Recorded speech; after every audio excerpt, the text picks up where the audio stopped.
This is fun, but we need to get back on the trail of giants. Did the native legends have any truth to them? Can Charlie prove their stories are based on fact? Charlie, my man, what have you cooked up? Well, this is the Mylodon arrow to skin simulation. Ah, I've heard about this. You're gonna love this. Okay. So, it's not absolutely secure. Yes. Pull the skin up a bit. Okay. But this skin is an approximation of Mylodon skin. It's 3 pieces of goat skin glued together with a layer of dermal ossicles of bones inside. A Mylodon skin weighed about 4 pounds a square foot. Yeah, I saw they were thick. Yeah, thick. If you were wearing them, you'd be carrying an extra 100 pounds of weight. Okay. And one of the reasons was the ossicles, the little bones inside it. Ah, I see. You put stones inside between the two. That's the closest to dermal ossicles we could get. Okay. And what we're going to do is we're going to take a bow and arrow and shoot it at the hide and see whether that matches the native legends of firing an arrow at a Mylodon and the arrow just bounces off. Okay. Got it. Let's go. Right, here we go.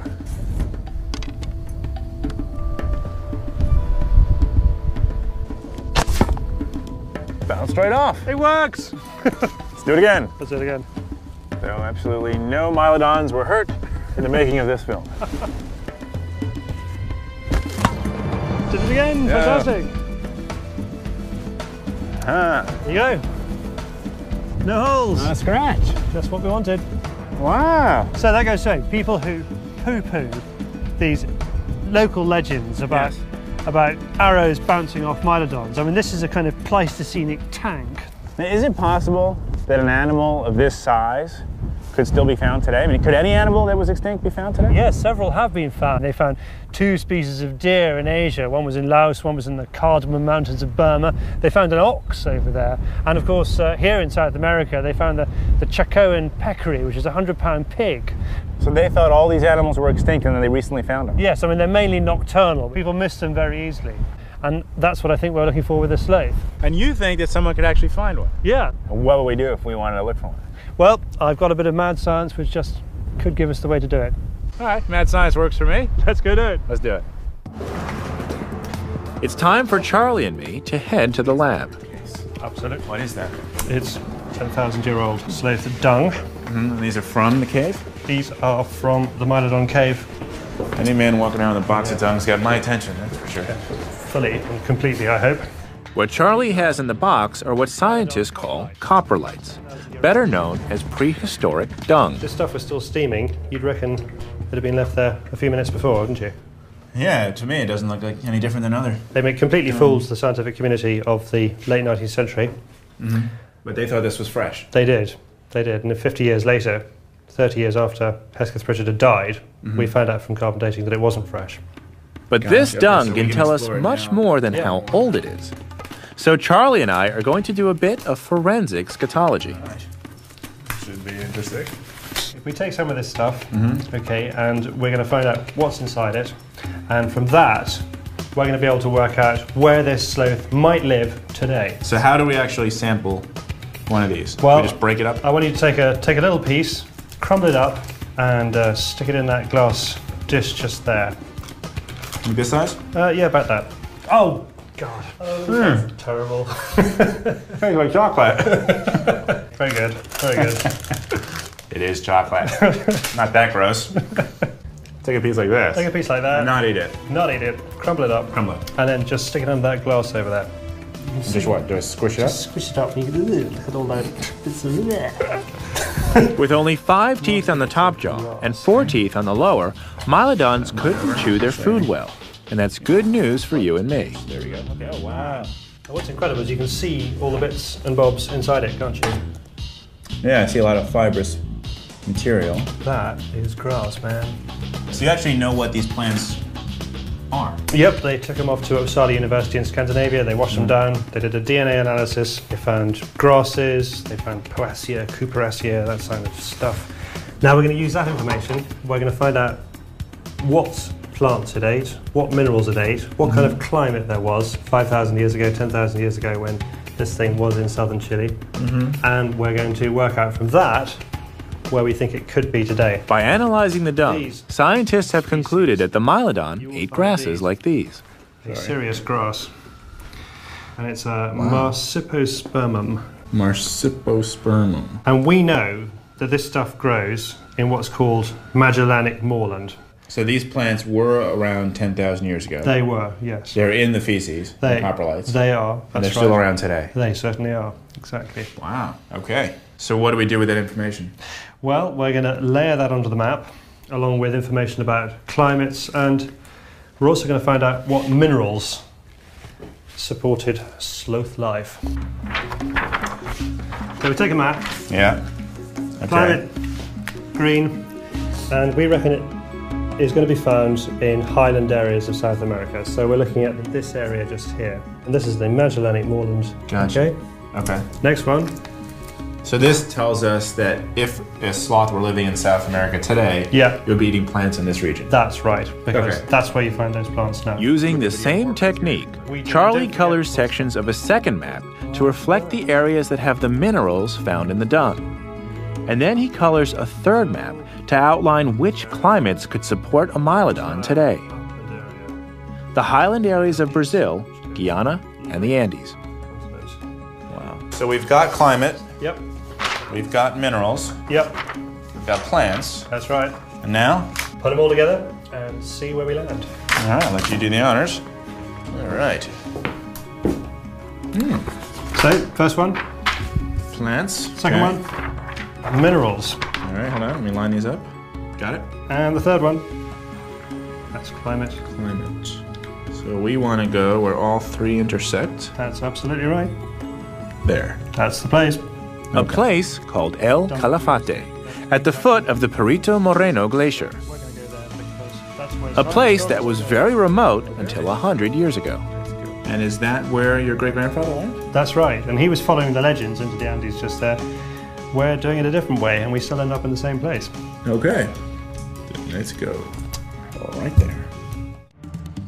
I've traveled to the farthest reaches of our planet to investigate the connection between Patagonia and centuries of giant sightings.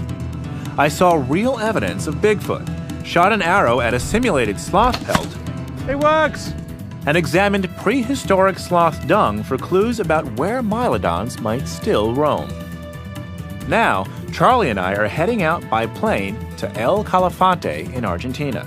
Hesketh Pritchard followed the legends for a year to make it to this same area. But we got here using science. And for us, it's just a short plane ride away. You might think that a quest to find an extinct animal is crazy and that Charlie and I are nuts. But the truth is, animals long thought to be extinct are still being found today. So the question here in Patagonia is, could one of these giant sloths still be roaming the land? There's one way to find out. Aha! Wow.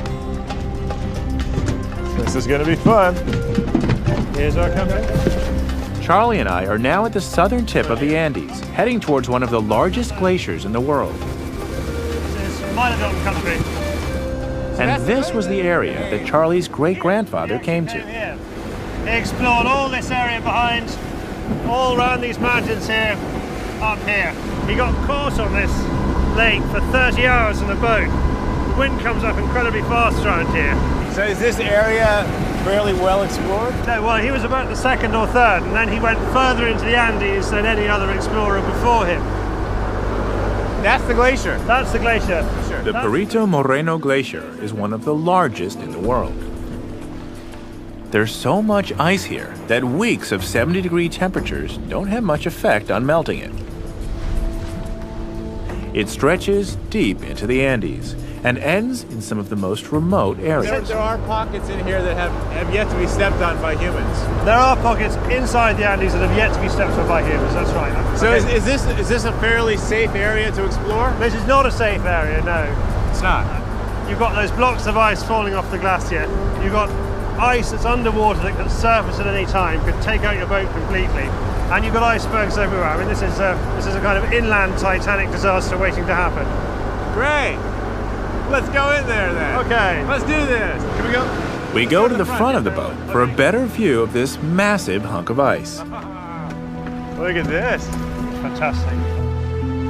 A 200-foot wall of water that's been frozen for thousands of years towers in front of us. We're completely dwarfed by it. This is truly one of the most spectacular sights I've ever seen.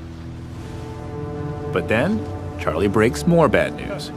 There's a curse. Many of the people who have been involved in the search for the giant sloth have died in their 30s and 40s. Doesn't worry me personally, but... How old are you? I'm in my 30s. Me too. We got 10 years, we'll be all right. And you waited till I got all the way out here before you told me about this. Sorry, Josh. What's up with that? Curse or no curse, I'm on a mission to explore whether or not Mylodons could exist today.